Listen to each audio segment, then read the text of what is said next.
So week 4, less is more in week 4. Week 4, less is more. Who is responsible for less is more, for maybe making that phrase famous? Do people know? I don't think they're actually the first person to say that. I would imagine in human history, it's probably not the first person to come up with that concept. But who is known for that concept, for that phrase? Does anybody know? This is a quote by Mies van der Rohe, who's a German architect, and is known as one of the pioneers of, well, not necessarily a pioneer, because his form and style is definitely being used and, you know, explored in other areas. It wasn't like he invented it. But definitely one of the largest figures in modernist architecture.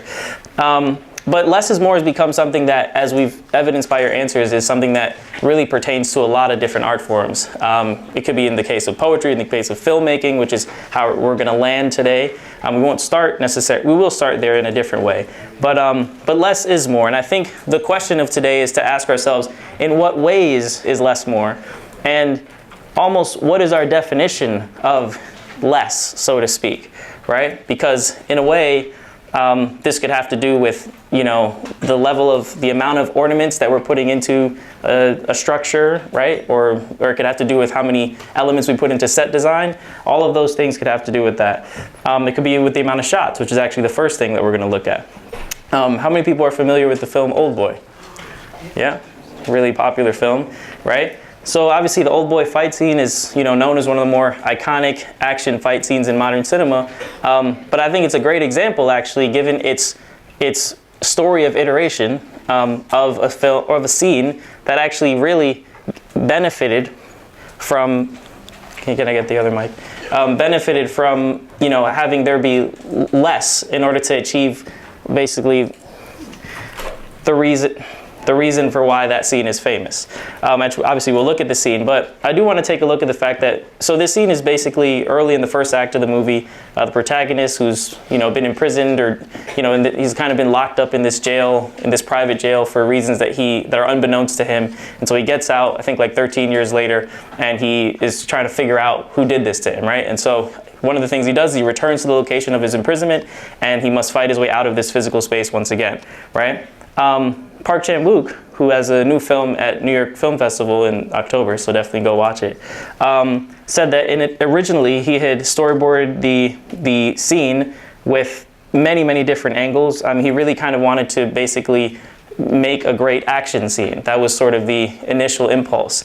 But upon being on set and them getting ready to do the master shot, because normally when you're on set, you may start with the master, right? And so he was seeing the main actor, Choi Min-sik, basically go through the action and kind of be exhausted and tired and then have to do it again, and they would kind of go through the rehearsals, and he felt like he was inspired by just what he was seeing right there, and he almost felt like, what if this is ultimately the way that we shoot this, as opposed to, you know, this original format? Because originally it was going to be, you know, you have this shot where these men are looking at this guy, right? These are his antagonists, or the opponents. He has someone from within the prison kind of held hostage so that he can get out. And then they're like, no, we're not going to let you leave. That's not exactly what's being said in Korean, but I'm assuming, because I've seen the movie. And he drops the knife. Then we see these lines here. You'll notice in your storyboarding assignment that you actually have for the next 2 weeks, lines used often to convey a sense of movement, right? So whether it be camera movement or movement of the camera. So there's some kind of movement here, and then that's gonna move kind of towards the Z-axis, and then he's gonna go to the right and, you know, shoot forward, and then we're gonna go to an overhead shot, right? And then the fight was just gonna continue. We're gonna have a low angle shot here where there was gonna be more camera movement, close up of somebody getting hurt. He falls to the ground, somebody's foot's about to stomp on him. That's what the scene was gonna be. But now let's look at how the scene actually turned out.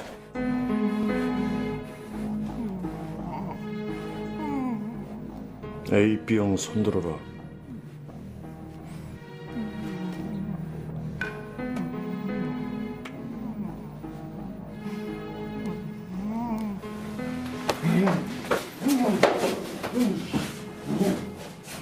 어서 가라. 피 많이 흘렸다.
So you saw how it was storyboarded beforehand, right?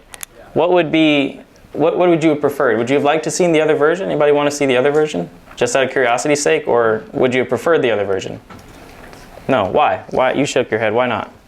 I don't know, I thought this did a really good job at displaying what needed to be shown, and although I think the storyboard version could have been cool to see, I think this did what was necessary considering the space of the hallway. Okay, considering the space of the hallway, great. That's good. I love when we lead into what I'm about to say. Yeah, go ahead. A lot of montage fight scenes, it's really easy to get lost in the action, and so every single shot has a stronger emotional impact because you can see it closer, but you don't kind of get carried on the journey of like, oh, he's clearly winning, okay, he's back down on the ground again, he's up again. Like, it's that kind of like, I don't know, that kind of arc going up and down of whether or not he's winning is harder to follow when you have like a montage of a lot of action. So I think it's emotionally impactful in a different way than when you get a lot of like really close up, very grotesque shots. Yeah. That also they like elicit a different emotional response. Yeah, I mean, yeah, go ahead, right over here. I was just going to say I prefer it because I've never seen anything like it before, and I feel like anything that would try to do this after would like feel like, oh, you're doing what Oldboy did, so it's unique to the film. Last week was about time. We landed on time with Tarkovsky. This week we're going to go to the space element because who said that cinema is a medium of space and time? Come on, quick. Last week we had it. Who was it? Maya Deren. Great, right away. Maya Deren, perfect. So Maya Deren said that it's a medium of space and time, right? And so last week we were thinking about the idea of giving ourselves the time, right, to process certain images and not necessarily feeling like, of course, montage is great. Montage is the received kind of derivative film language that is like literally wired into us, and that is fine. But remember that you don't always have to cut everything up in order to tell a story. If anything, time and allowing us to surrender to like the world of the film, the minute by minute unfolding of the narrative is maybe just as impactful. So that also has to do with the space, however. So today we'll talk about how we orient ourselves in space, and in a way, I guess the way that, you know, spaces are, I guess you could say, impactful to the human beings that occupy them. So in order to do that, we will shift away from film for a little bit in order to arrive back to film, because we first need to understand how, you know, the design of spaces in a way gives shape to the way that the human beings are going to exist within them. So we're going to go back to Mies van der Rohe, less is more, right? So we talked about him as someone who was a key figure in modern architecture. He's also the last director of the Bauhaus school. You know, Bauhaus was really like a groundbreaking school of both design, architecture. So while he started as in the neoclassical tradition, he really found his grounding and his voice and really what would be the rest of his practice by focusing on a more minimalist style of architecture that would end up defining what would kind of be considered to be modern architecture, but also he felt that he wanted to make an architecture for modern times. And this had to do with something as well of trying to a little bit reconsider context, so to speak. Because a lot of times when you make a building or you make something, you would like for it to function depending on the context, right? This is a classroom, so we need chairs in this classroom, right? I mean, maybe we don't. Maybe we could all just sit on the floor, but we probably need chairs, right? And so there's certain things to consider when you are designing a space. And this was something that Mies van der Rohe did think about, but a lot of the times he started to sort of push against, you know, whether you needed as much ornamentation in physical spaces as was normally considered to be customary in the neoclassical tradition. So for example, you know, if a church, you know, had a ton of kind of Gothic, so to speak, architecture, even a neoclassical style church, he started to feel like, could you still have a place of worship without having any of this? And so in a way, he spent the rest of his career really repeating, in a way, this sort of relatively minimalist open space design that was based off of a few kind of characteristics. You know, it was simple rectilinear planar forms, which we'll see in later images here. They were very clean lines, a really clear sense of symmetry, not necessarily complex lines. There weren't many curved lines. There was also an extension of space. I think this is the key facet of van der Rohe, an extension of space around and beyond interior walls. So the idea was, like, if you are standing here, or if you are standing here, the use of transparent surfaces or surfaces that allow you to see through would also give you a larger sense of the space, so to speak. And really, if you break down this this structure, it really isn't a complex assortment of kind of geometric rectangles. It's quite simple. This is one of his most renowned houses, the Edith Farnsworth house, which if you see here, if we were to open these blinds, there wouldn't feel like there's as much of a separation between us inside the house and the nature that is outside the house. So this would kind of be, in a way, the interior experience of what it would be to sit in a house designed by Mies van der Rohe. So he was really trying to open up, you know, our sense of space, right? And basically this was independent of whatever the building was. It could be a church, it could be a school, it could be an office building, it could be a government building, whatever it might be. The idea was like this aesthetic kind of perspective was going to be applied to all these different spaces. But what I want to talk about after that is that in our practice, right, since in our in practice class, we always have to think about, we could spend our lives working on a style, right? We could spend our lives working on or developing a certain aesthetic kind of virtue that we apply to our work. But we also need to understand when are the things that we have designed that we deeply believe in starting to maybe lose a little bit of relevancy, not for relevancy's sake, but maybe they're not necessarily feeling all that receptive to the spaces around them. Because I think what's interesting is that even though Mies van der Rohe's style was very widely regarded, right, it was also seen to be something that was quite profitable, so to speak. And so it was something that could be made in very expensive buildings, but it could also be used in very cheap buildings as well. And also at the same time started to not have as much as a relationship to who was going to use the spaces as opposed to who was hiring the architect to design the spaces, which is two very different things, right? You're in this classroom using the space. Imagine if the classroom wasn't built in a way that suited what you needed, right? But as opposed was married to a larger kind of aesthetic ideal. And so one of the things that Charles Jencks, who's a great critic, talks about is that he basically says that the glass and steel box had become the single most used form of architecture, and it signified throughout the world office building. But basically an office building now looked like a school or could look like a church. It wasn't really, you know, there wasn't a differentiating function. And so, for example, here at the Chicago Civic Center, he's saying you wouldn't recognize the importance or the political function of this building from the outside, right? You wouldn't be able to tell this building apart from a place that was doing completely different work inside. And he also said that, you know, basically if housing looks like an office, right, or an office looks like a house, is the function of each one or the identity of each one ultimately lost over time? It's something that we could start to think about. And so here's what he says in terms of the influence of the market on this kind of design. Is he said the rationalization of taste it's been a rationalization of taste into cliches based on statistical averages of style and theme. And so my question is, who will occupy these spaces? Who is paying to develop the spaces? And so he says is that the architecture at this time had to be produced for a client who is not the user of the building, and the buildings today are nasty, brutal, and too big because they are produced for profit by absentee developers for absentee landlords. Okay? And this is at a time when the tragedy of the Pruitt-Igoe Housing Complex in St. Louis took place. So in 1949, post-war St. Louis was basically trying to use up new space or create new space for middle-class communities to basically move in, right? But ultimately what happened was the people that were in those current spaces were very low-income black workers, people that were part of the labor class and some people that had come up from the South earlier on. And so they needed a place to move this poor working class group of people so that they could create new space for middle class people and increase the property value of the zone, right? And so their solution was to basically create something called the Pruitt-Igoe low rent housing complex, which was in St. Louis. And obviously this is the end of it in 74 or 72, which we're going to get to.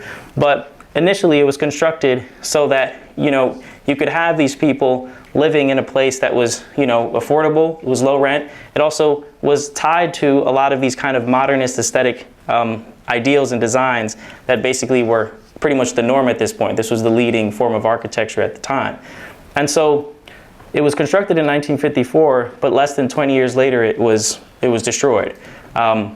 There ultimately was a very low demand for affordable housing after a while because of the fact that the living conditions of this place that were promised to the people actually didn't end up being that suitable to what the people needed.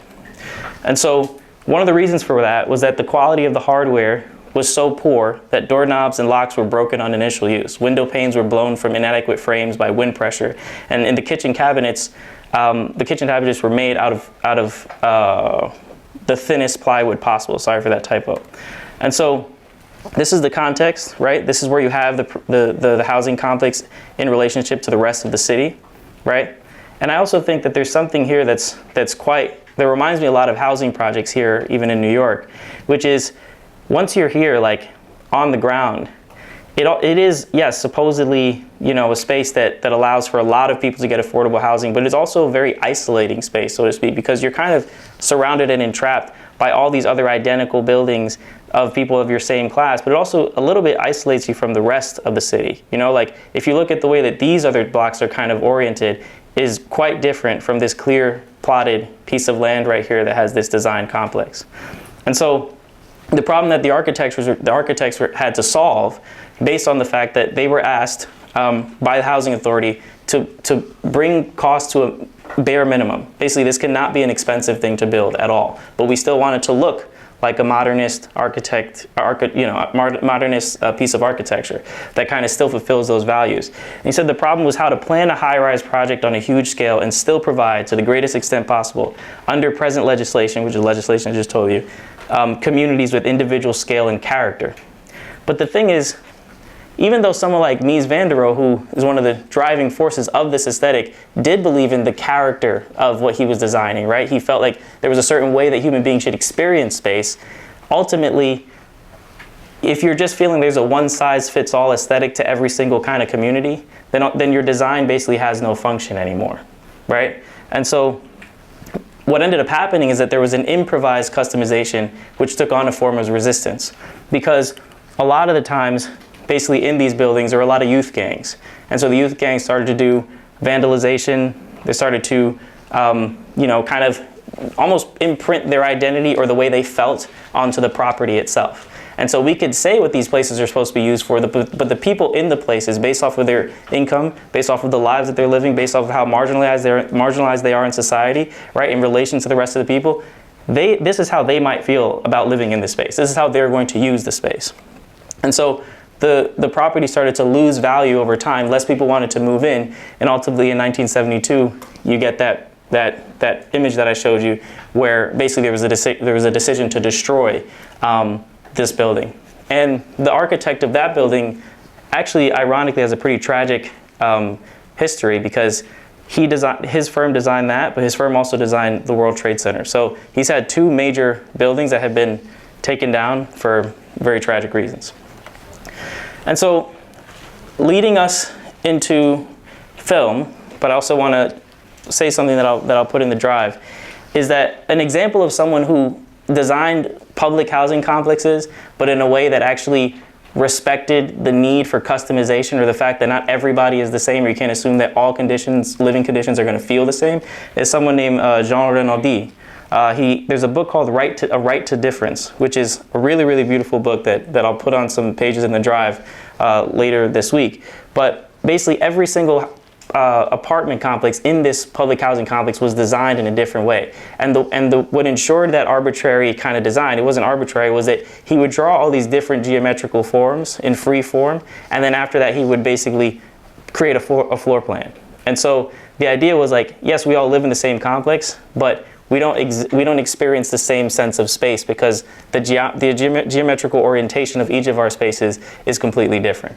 And I thought that was really a nice, way of assuming that not everybody is just the same living in a housing complex, and like, okay, we're all low income, so then you guys just all need this kind of solve the issue for you, right? You need to assume that people can in some way have some impact on the spaces that they occupy. And so again, that leads us to the question in relation to film, which is, how can your characters relate to and thereby define the spaces that they are in? I think that's something very, very important to think about. If we're going to spend the time with the characters like we did in Tarkovsky's Mirror with the woman, right, sitting on that bench, right, on that wooden, kind of fence, how are we going to almost convey the way that she relates to the space. She could have been standing by that fence, she could have been laying down on the grass, but she was sitting on that fence. And why was that? That's something for you guys to think about. So I think a great example of how human beings exist in both interior and exterior spaces is Edward Yang's films in general. The Terrorizer is one of the great films. Yi Yi is his masterpiece. Brighter Summer Days, maybe his second masterpiece, but came before Yi Yi. Basically, if you see Yi Yi, you could just stop watching movies. It's fine. Like, it's okay. It won't get better.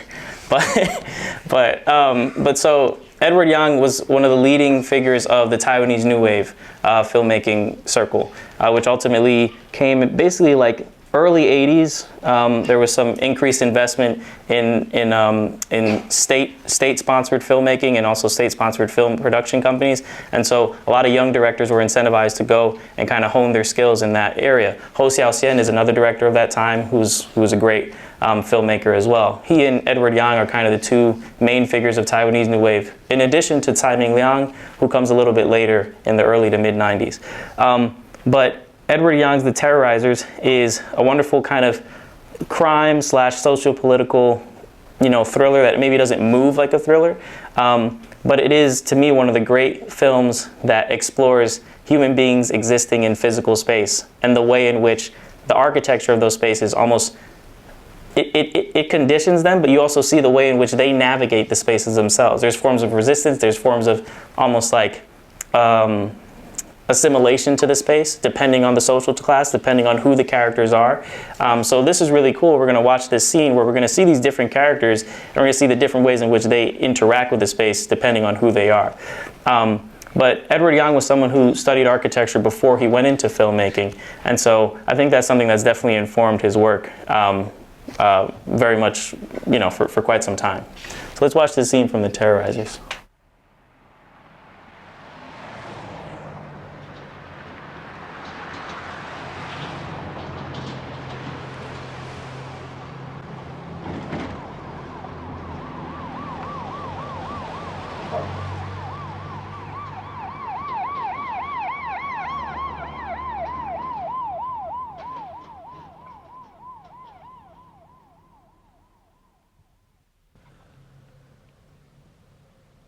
我操，都几点了？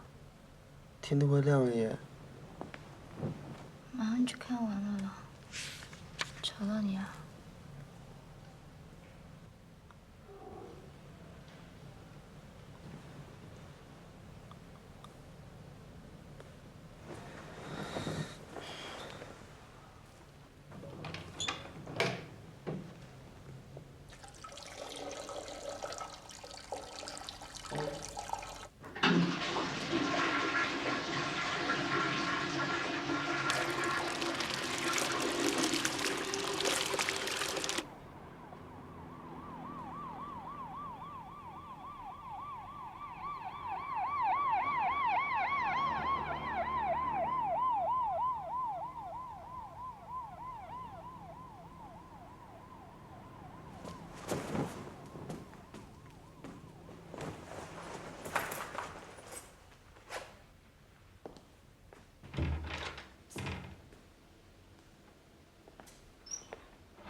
这个帮我拿去洗一下，天气已经热了。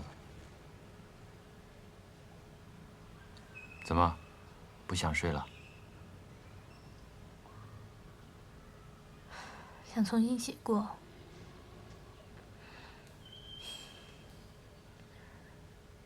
截稿时间越近，就越没灵感。又要重写啊？从来没看你写的这么痛苦过。放轻松吧。写个小说怎么会变成那么要命的事呢？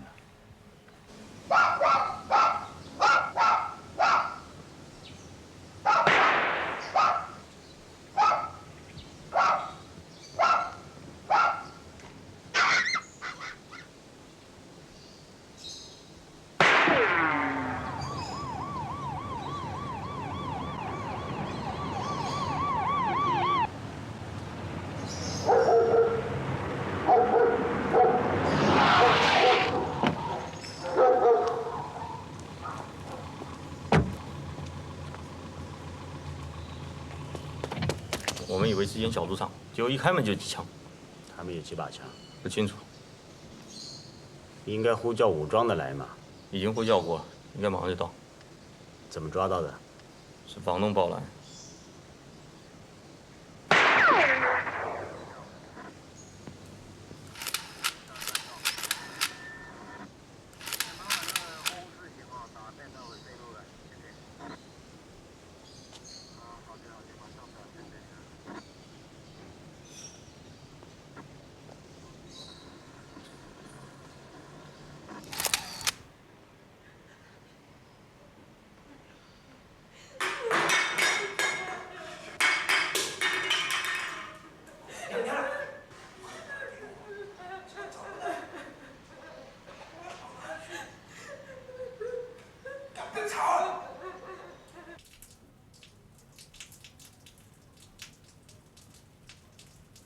Think about how much the architecture of this space or of this landscape, this apartment complex, almost allows for or even necessitates at times the way in which each of these characters is moving throughout the space.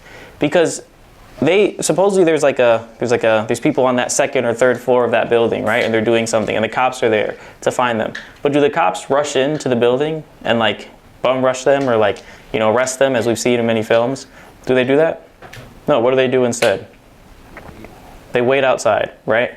Now, the ability to even wait outside has a lot to do with literally the orientation of this space. They are protected physically within this structure, right? So when you're writing a story or you are making your film, crafting your film, I think you truly should think about what is the space that our characters are oriented in, and then what is, like, how are they realistically moving throughout the space, right? Like, we can't just assume that because we've seen like cops come and rush in on some people that that's what has to happen. It's like, well, no, if this is where we're shooting or if we're telling a story about this physical place and the way that human beings exist in this physical place, which is Taipei in the late 80s, in this apartment complex, then the way in which the characters are going to move throughout the complex is going to dictate that as well. I also think something that kind of harkens back to Tarkovsky last week is just this genius moment here, which is like, we never knew that we were in that camera perspective until he points at us. You know what I mean? It's like, let me turn the light off again. We had no idea.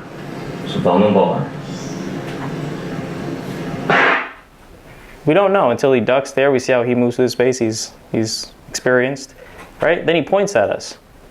And that's when we know that suddenly we're in this vantage point that we didn't even really know we were in. You know, kid takes the camera down, tells him to move to the side. I mean, it's just such a genius moment. Yang also does this with dispelling sound as well, which you'll see later in the movie. Is somebody will like jump from a building, and then you'll expect to hear them landing on the ground, like with their foot getting injured, or hearing the sneakers hitting the concrete, and you'll never hear it. And it makes you re-question: wait, whose perspective am I in? Just because I see them jumping from the floor onto the ground, if I wasn't there, then sonically I wouldn't have heard them land on the ground. It's like the Terrorize is like, I think because of the copyright issues and like, I think there's some like conflict going on with why this film hasn't been, it's like not on Criterion right now. But it is just one of his great films, and I think it is his first truly great film. Even though Taipei Story is the one that's been restored, this has been restored, but I don't think it's as easy to find. But it really is, to me, one of the great films in relation to how human beings exist in space. What did you guys notice in this scene? Yeah.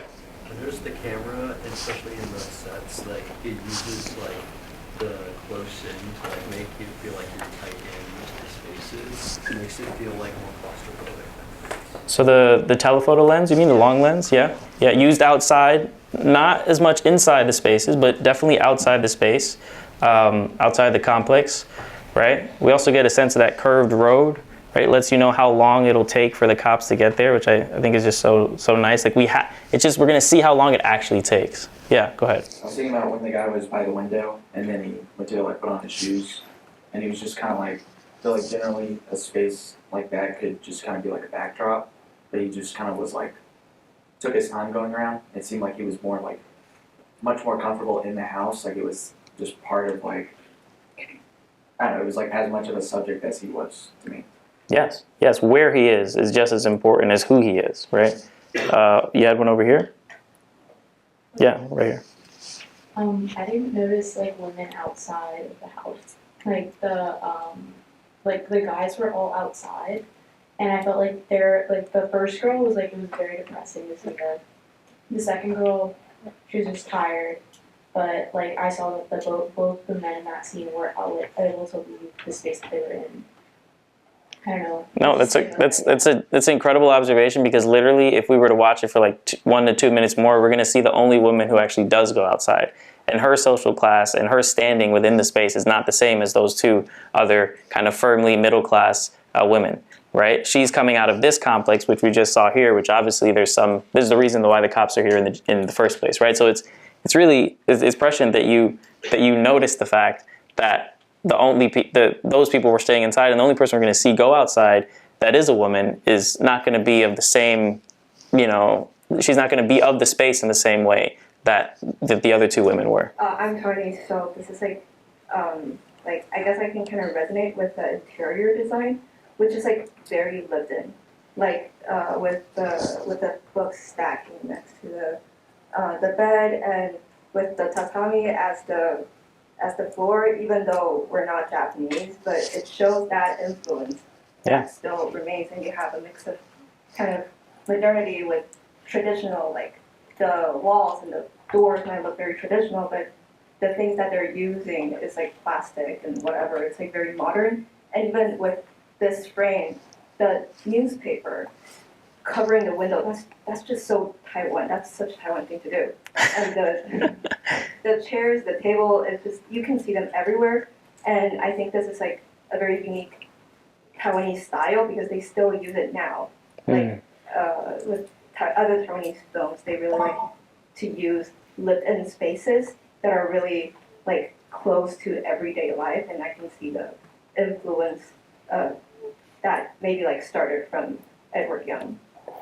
Yeah, I mean, and what's beautiful about it too is that like it makes it so that you completely can specify and identify this space, right? Like this is definitely a Taiwanese space. It cannot be another space. And it was amazing you mentioning the tatami mats, because literally, if that was mainland China, you wouldn't see that as much, right? Because the presence of the Japanese wouldn't have been there, right? Considering the different histories, right? And so it is very much the point here in looking at this film, and also the films of Edward Young in general, in relation to what we talked about before, which is like, you do want to specify as much as possible, like treat the spaces in your films as almost characters in and of themselves. And also the idea is that they should just as much tell the story about your characters as your plot or as the people that are in it. It's like they're playing just as much a role.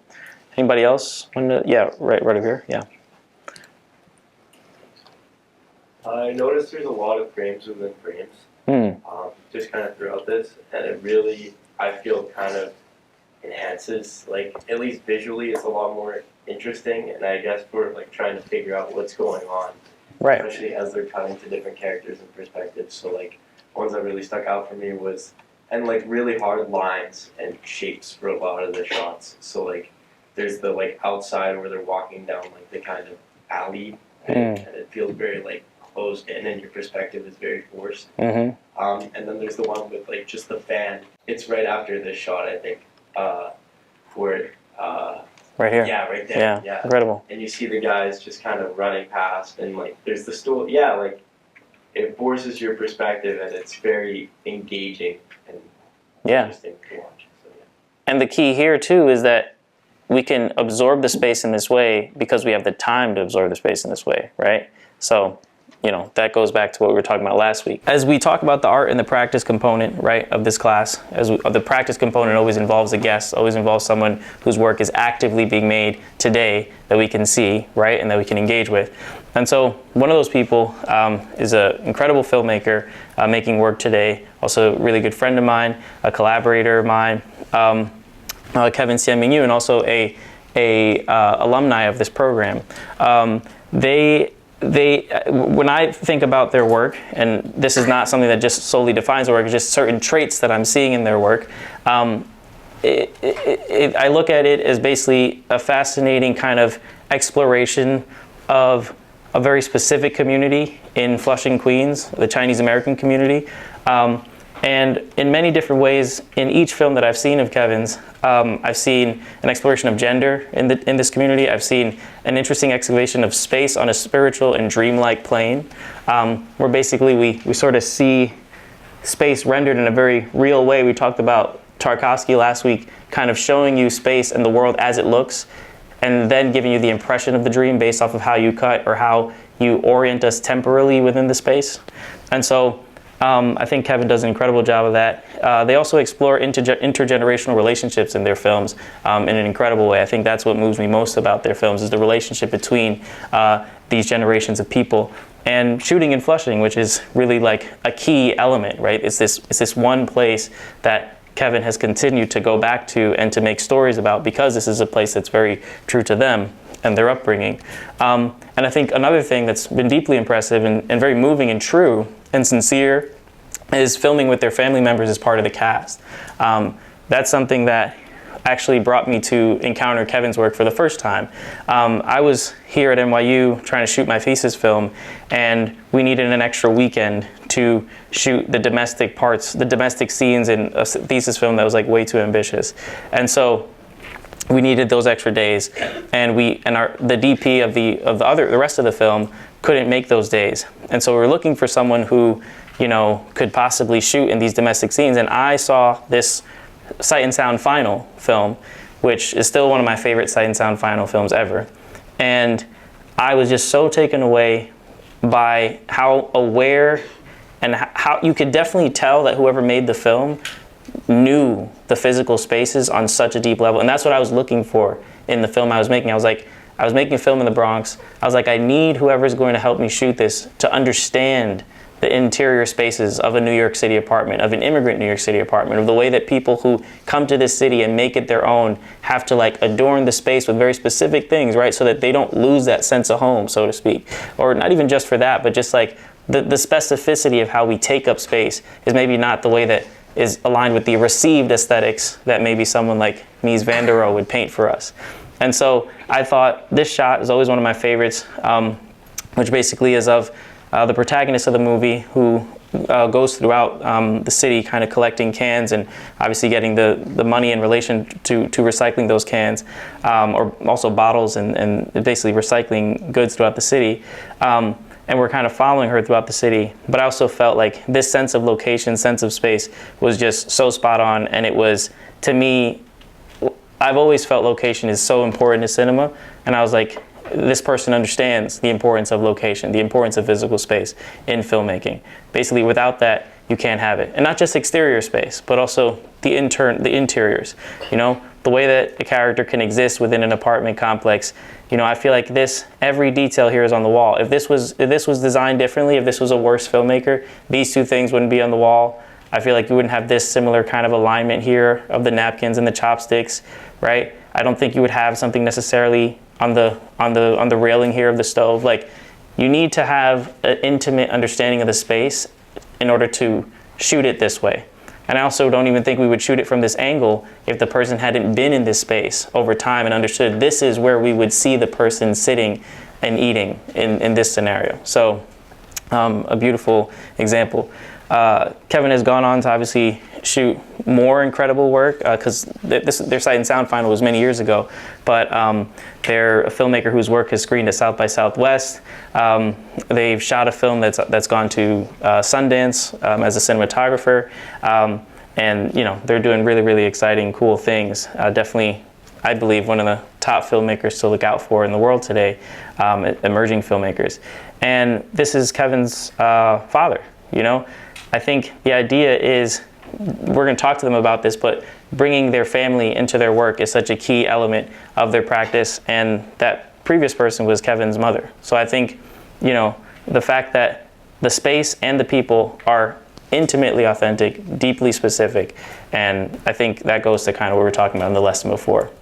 I also like this shot because I also think Kevin has a good way of kind of, I don't know, they find these vantage points that just, like, there's no way to not shoot this within the location. You know what I mean? Like, you have to find a specific location for this to even look this way, right? There's no way to really like pretend or almost fabricate this.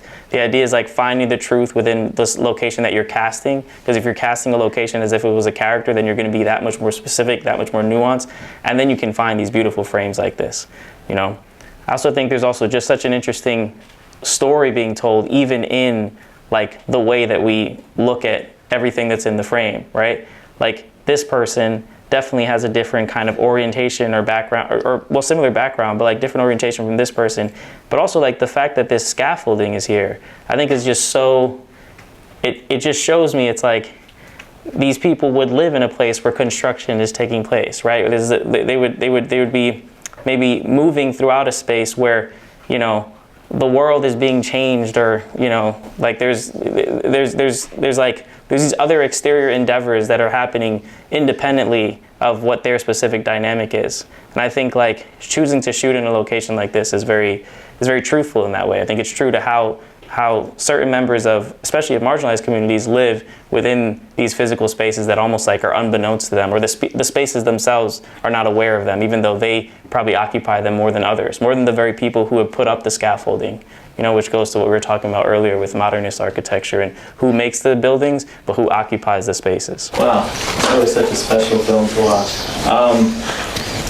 I wanted to go back to the idea of, like, we started this talking about, repetition, and someone like that, earlier architect, kind of repeating a style and returning to kind of a practice, so to speak, that develops over time. And I think, like, with your work, you're one of the artists I know today that like really kind of has a consistency in their practice, but each time you're kind of getting deeper and deeper, almost it almost feels like every film I watch of yours, you're getting closer to what you really are looking for or trying to discover. And I guess my question is like, what would you say you're trying to chase or discover in your work? Well, that's very kind of you to say. And hi everyone, thank you all for having me here. Also, thank you all for watching the film.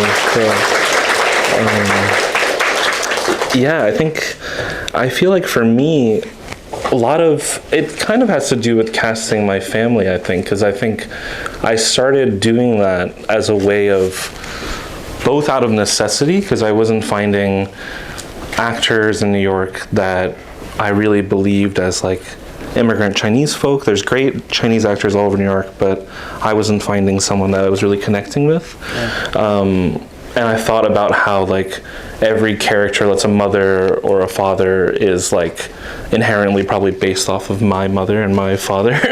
But a purpose of casting them in a way was to try and have these difficult conversations about gender, queer identity, and like other things in our community without having to kind of within the safety of making a film of like these are characters in a story, as opposed to like, I don't know, like this is a real conversation between you and me.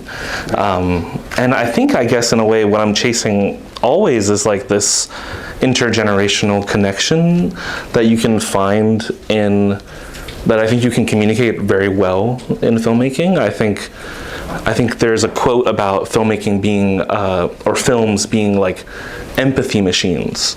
And I think if we're able to create films that serve that purpose, we're kind of able to bridge divides in our own communities that seem insurmountable. And I feel like I am kind of chasing a way for us to connect with each other better and understand each other better a little bit. Yeah.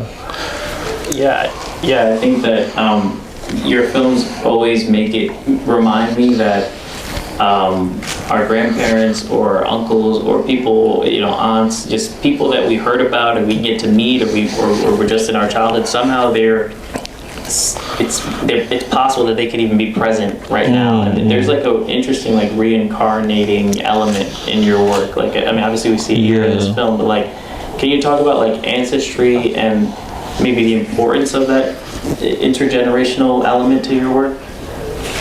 Yeah, definitely. I think this film is kind of born out of like, because I never really met my grandfather. I think I met him when I was a baby. My mom's family is from Dongbei in China, which is northern part of China. But I don't really have real memories of him. And I was learning more about him. I was learning about like his history, and he grew up in Hebei, in a village outside of Beijing, where anytime Beijing flooded, they would redirect the water to Hebei, and it would destroy his home every year. And that still actually, I think, happens today. I think in 2023 there was a really massive flood that was partially, it was the similar infrastructure there. So I was learning about that, and I was learning about kind of his life, and he worked in construction and like in textiles, and I was thinking a lot about what would it be like if I was to meet him now, and how would we understand each other. And that kind of became part of the impetus of like making this film. And I think I grew up in a home where like my mom is very spiritual, and she always believes that like our ancestors and like those that we've lost, they're kind of always with us.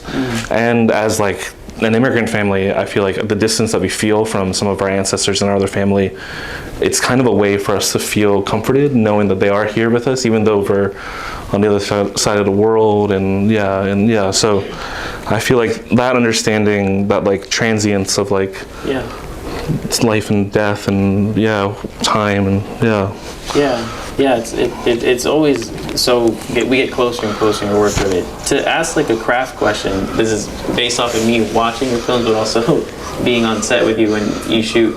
So Kevin has shot the last 4 films I made. You have 4, the last, because they're also an incredible cinematographer. And I whenever I'm on set, I always am put at ease because I basically just completely forget like where the light is. I forget that we have lights. Like I just, sorry, you didn't hear me, but I forget that we have lights on set. I'm always like on other sets I've been on with other DPs, like I'm very aware of the light fixtures and like where it feels very much like a production. And I feel like you, at least in the films you shot of mine, and I also feel like I haven't been on one of your sets recently, but I'm assuming they're similar. It's like we're just in the world all of a sudden, and suddenly like, I mean, it is incredibly lit, right? It's very cinematic, but I'm not noticing like the machinery as much of the filmmaking. And so I want to know like how you work with source-based lighting. Like how do you approach shooting in a location in relation to the way that you light that location?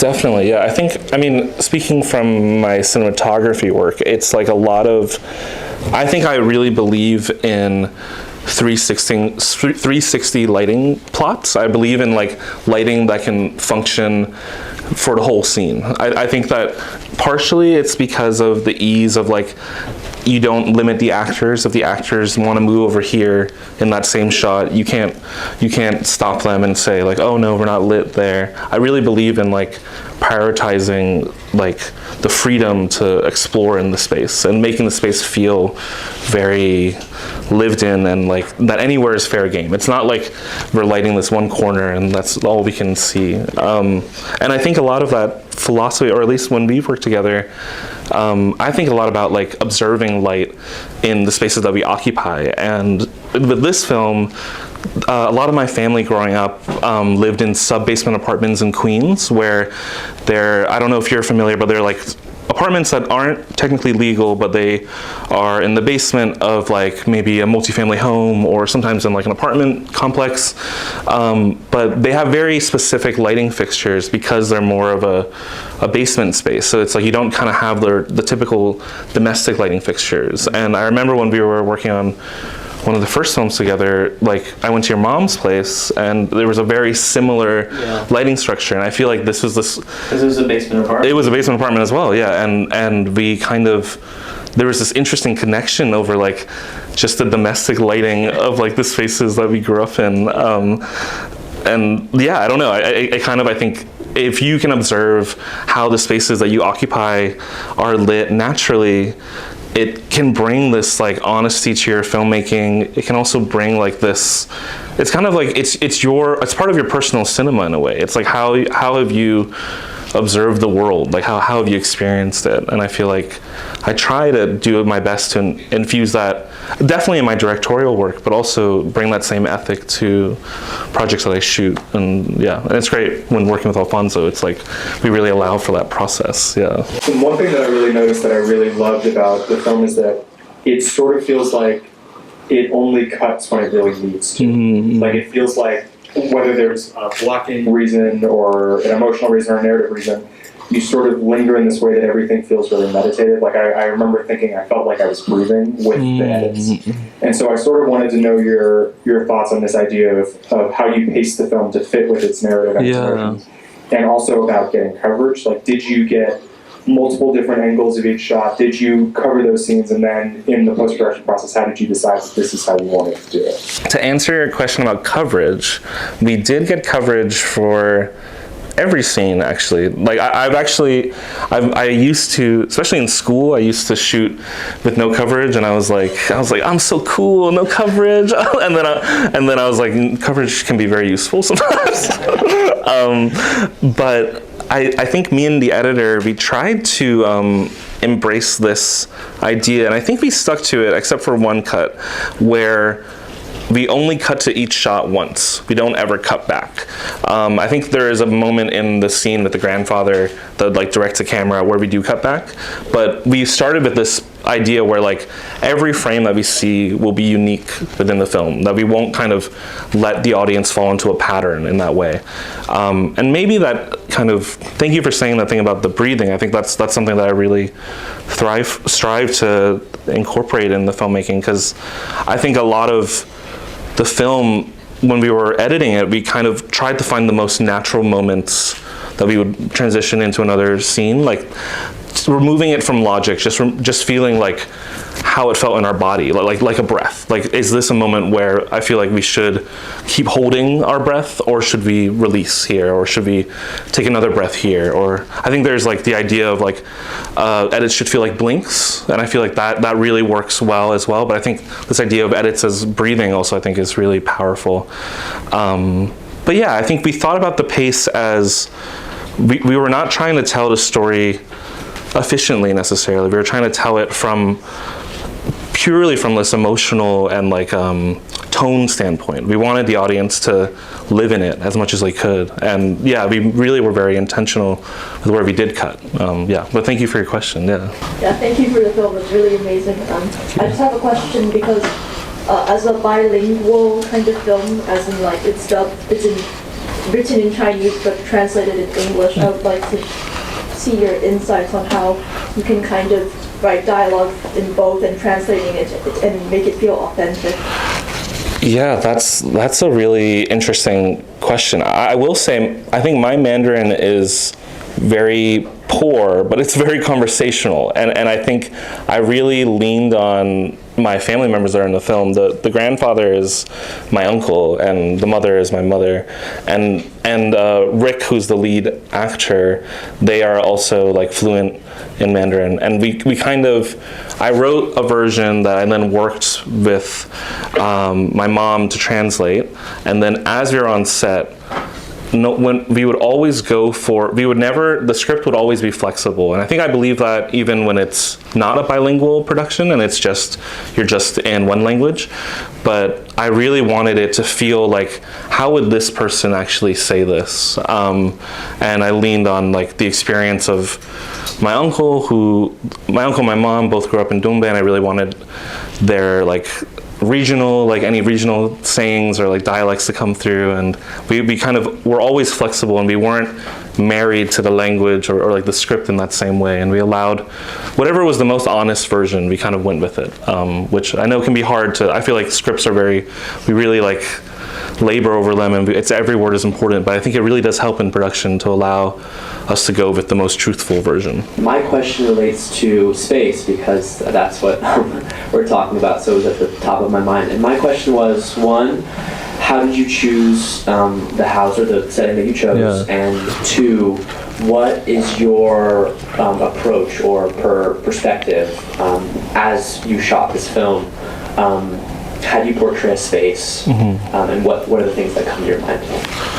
That's a great question, and it's very interesting with this film, because the whole time that I was writing it, it's based off of my aunt's apartment, which is a sub-basement apartment, and it's the space that we were shooting in. We heavily production designed it actually to match it, but originally we were going to shoot in my aunt's apartment, but there became some complications both with her landlord and then also with there's a lot of water effects, and there's a small flood at the very end, and it became complicated how we were going to actually be able to do that in her apartment specifically. So this is a different basement, and it had this very specific tiling on the wall that was like made to combat flooding, and it was a nice structure for us to then build like a mini pool essentially, so that we could flood it safely.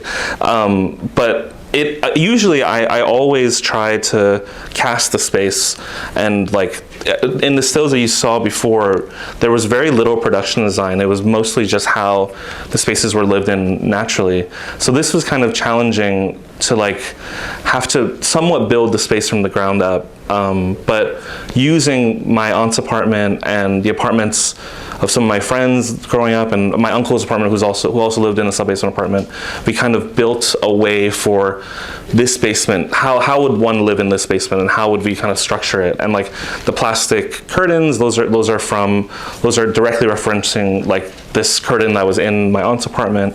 But it was a lot of like, instead of kind of doing production design from an aesthetic perspective, thinking about the utilitarianism of the space. It's like there's this wide open space. How are they separating, and what are the tools they have that they can access cheaply? How is everything structured together? Like the kitchen and the dining room and the living room, they're all kind of one space because they're combined. All these things are a part of like their daily life and like their living activities, and there's not this differentiation of space is not kind of necessary in this specific space. So we thought about it mostly from a utilitarian standpoint, like how is the space used, and then we kind of use an aesthetic of utility to inform the rest of it. So the usage informs the space. And I think something that really stood out to me is that there was definitely like a lot of silence that didn't feel empty, though it felt really rich, and it literally let us like sit with like how special these locations are and how like much substance there is in the relationship to these characters. So I guess this is a broad question, but like in the process of directing, writing, and I guess like navigating these locations that you've chosen, what's the process of like constructing scenes that even if they have less physical action, still feel so like rich and almost like just like full of life, even if it's just like the light turning on. Like I felt so like ignited by just that. Yeah, thank you for saying that. I think for me, I've like kind of become somewhat averse to unmotivated camera movement. I feel like it's really become like like any kind of thing you see on Netflix or even network television, there's always like these camera moves that are really cool and they look like really sleek, and I'm like, wow, okay, but they almost never have motivation. And so I think a lot about how can you tell a story with a still camera, and I think a lot about films that I love, like Edward Young's films. Like the camera hardly ever moves in Edward Young's films, and when it does, it's very specific. So I think I try to make the action, as opposed to like being something that draws you in and is like very dynamic and engaging, I want it to feel almost like poetic and mundane. Like I feel like finding the poetry in the mundane is like one of the most like beautiful things, because I feel like it really is like there's so much poetry just in like normal things we do. And you brought up the light bulb moment. That's growing up, there was like a multi-level marketing scheme within my Chinese community in Queens, where all these aunties started selling this energy drink, and the way they would market it is that they would show this light bulb turning on, and as a kid I'd be like, why would we drink that? Like why is that the sell? But then I like think about it all the time. I have like these dreams about it, like these dreams about like this liquid that can like power electricity, and there's like so much weird poetry and like that light bulb turning on and like the flicker of it, and it just stuck with me. So eventually I think I had to like put it into a film in a way. So I feel like it's like, I don't know if there are like these moments, or like, I don't know if this is really answering your question, but like if there are small moments of your day that you can't stop thinking about, maybe you have to put them into a film in that way. And maybe it doesn't have to be some dramatic chase scene or some fight scene in that way. And like each of your films has kind of had, I think each of the last 2 or 3 has had like it's all centered around like there's a moment you're fascinated by. Yeah, totally. Yeah, it's like a memory that I can't stop thinking about. Yeah. One thing I loved about your film was that pink light lighting the lights and its relationship to the main character. That's not my question. I just wanted to say, love that pink light. Thank you. My question was about focal length. You stayed fairly wide throughout most of the film, and then went really close for really impactful emotional scenes. So I want to know, as a director, and then also since you're a cinematographer, as a cinematographer, what's your relationship to the lens, and then what do you like your lens's relationship to the story to be? That's a great question. I think with this film, we wanted to think a lot about like extremes and using focal lengths that maybe were outside of like that standard range. There's a cinematographer, Jomo Frey. I don't know if y'all know him. Yeah, you guys should know Jomo Frey, because we heard from him last week. Oh wait, he came in? No, I read a part of the, the interview. Oh yeah, he shot Nickel Boys, and also this film called All Dirt Rows of Salt, and he's been kind of a cinematography mentor of mine of late. But he had this manifesto for All Dirt Rows of Salt, where I think one of the listings was like, one of the points was like, stay close, stay wide, and they only used like the most extreme focal lengths on that day of shooting, and that was really interesting to me. I don't know, and I think when you see that film, you see how like these shots that maybe more like, if it was a more standard film, they'd be framed in a different lens.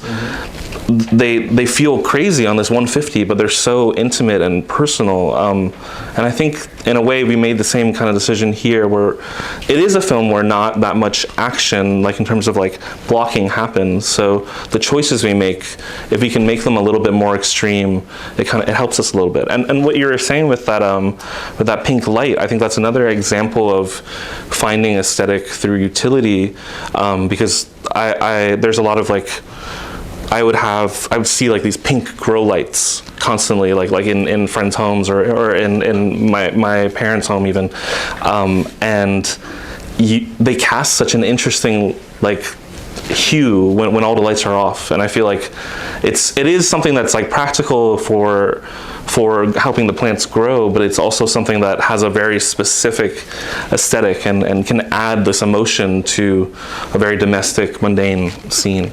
One, I love the curtains. The things about the curtains, like making little space, it reminded me of my grandma's house. But what I wanted to say, you cast your family members as part of the cast for your film. How do you let them get used to the camera, and what techniques do you use?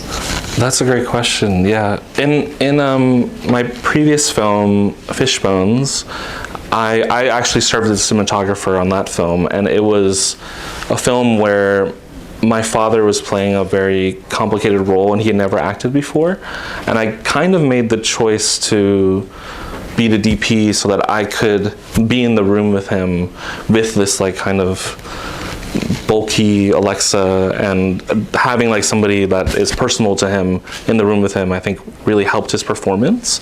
My mom has been in my work since that Sight and Sound final, so she has kind of become a little bit more, she is kind of a pro now, so but originally something I would do is I would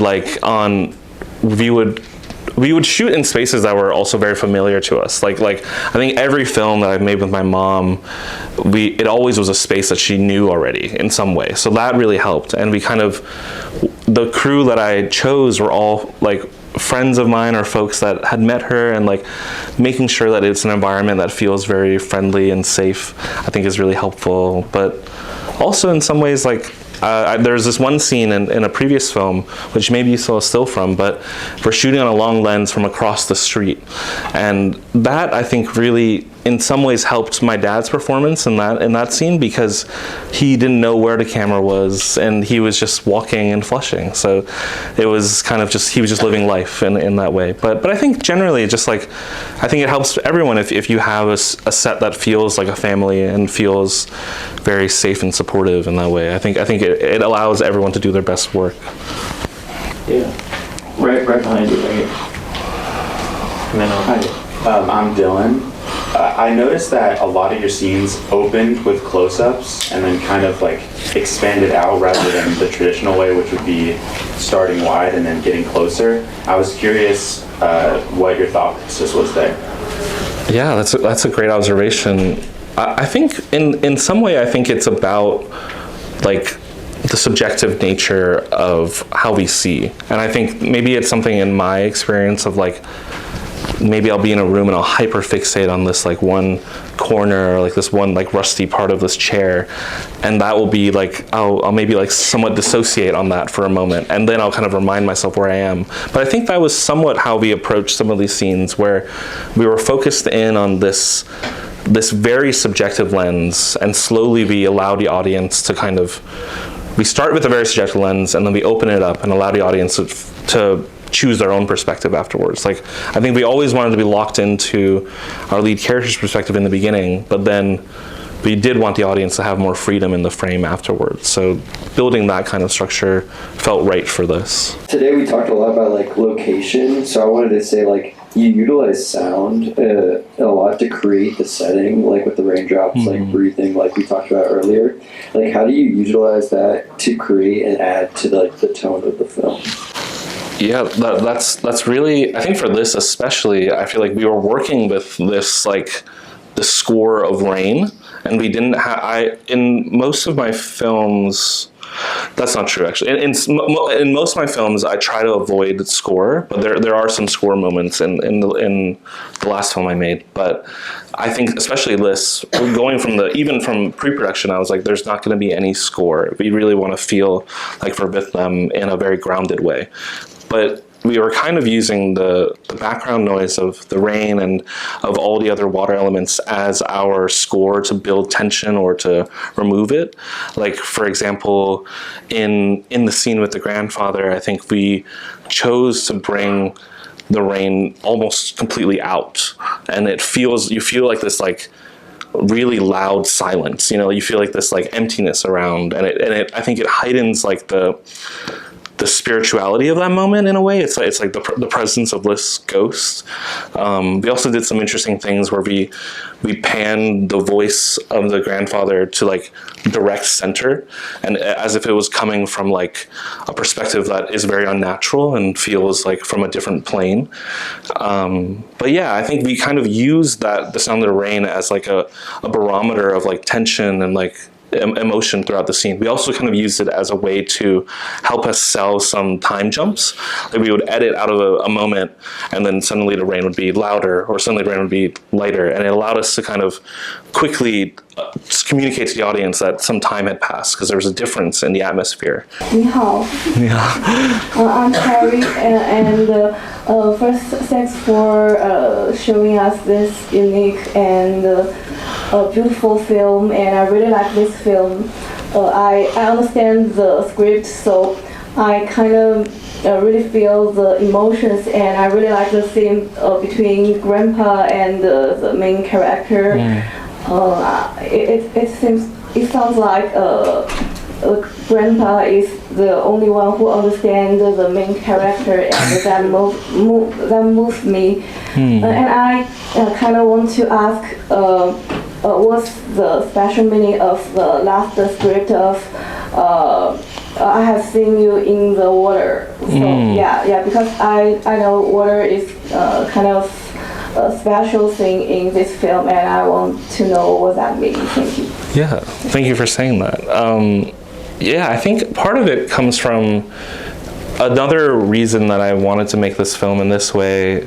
I had spoken about how my grandfather is from Hebei, and he would experience these floodings when he was younger. But with my family that lived in the sub-basement apartments, those apartments are also known to flood very heavily, especially in Queens. There was like a really bad situation a few years ago. So there was kind of like this diasporic connection of the floods, this flood being like such a big part of my grandfather's childhood, and also being such a present thing in the immigrant neighborhoods in Queens. I thought like there was this connection between the floods. So I Saw You in the Flood is like kind of a reflection of that. It's like we've connected through these two floods that are very separate, but in some ways represent similar ideas and themes, even though they're in very different places. Yeah. I Saw You in the Flood is one of those titles. It's like them titles. You know what I'm saying? Also, I don't know if y'all know that Alfonso speaks Chinese. I don't know if people, they don't, yeah, Alfonso like speaks Mandarin. So people, you should talk to him in Mandarin. They don't know it yet. In the back. But just for some context, I was born and raised in Taiwan, but I'm Mexican. So I'm very familiar with like Ghost Month, Day of the Dead, like all of the death stuff. And I'm wondering, for people and audience members who are not familiar with like ritualized death and like that spirituality, what do you hope that they can get out of those themes in the film? Well, that's a great question.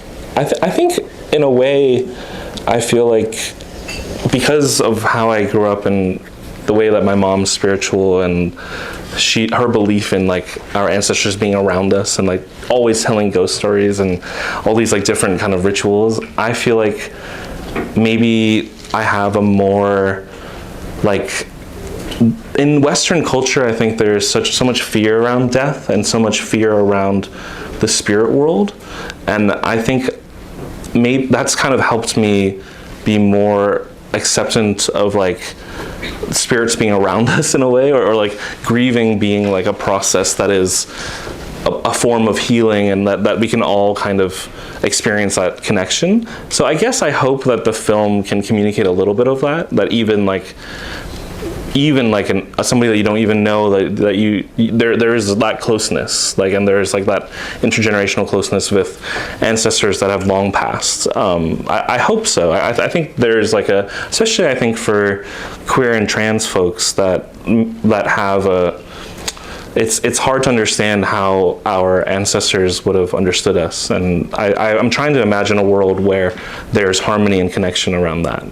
One question that I had was that how is your approach, if it is different when you're working with your family members versus when you're working with actors? And then I also, as an add-on to that, do you ever do like rehearsals beforehand and really work through the kind of character in the scene, and what does the approach there kind of look like? Yeah, that's a great question. I think, especially with working with family members and other non-actors, like the rehearsal process is so important. I think that's really where we found these characters, and I think the benefit of casting folks that have lived experience with these characters is they do bring so much to that process, and so much to like, they inform the characters in such a beautiful way.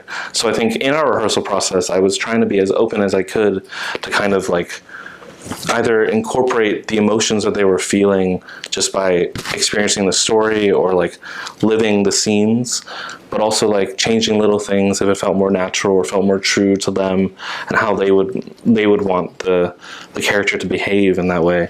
But yeah, I think rehearsal is such a privilege, and it's so important. Especially, I don't know why like filmmaking has become like there's like so little room for rehearsal. I feel like when you do rehearse, it just makes the crew's lives easier, and makes everything run smoother. But to answer your question about working with non-actors versus working with actors, I think the main difference is maybe like with members of my family, at least, I do a lot of exercises that kind of like ground them in the space and in their body. Like I do a lot of breathing exercises so that they forget about the unnatural nature of performance. I think actors have a really great way of like kind of accessing that part of themselves. But if we're not actors, I think it's very unnatural to be performing in front of a camera in that way. So I do as much as I can to kind of like make the experience feel like very calm, and like to kind of do like, I think a breathing exercise right before shooting is really helpful. Even just like breathing in and out, and then kind of resets the moment and understands that this is a special kind of space, like this performance, if that makes sense. Yeah. Yeah. Well, I mean, thank you so much again, Kevin, for coming and talking to us. It was really incredible film. We learned a lot. Thank you all. Thank you.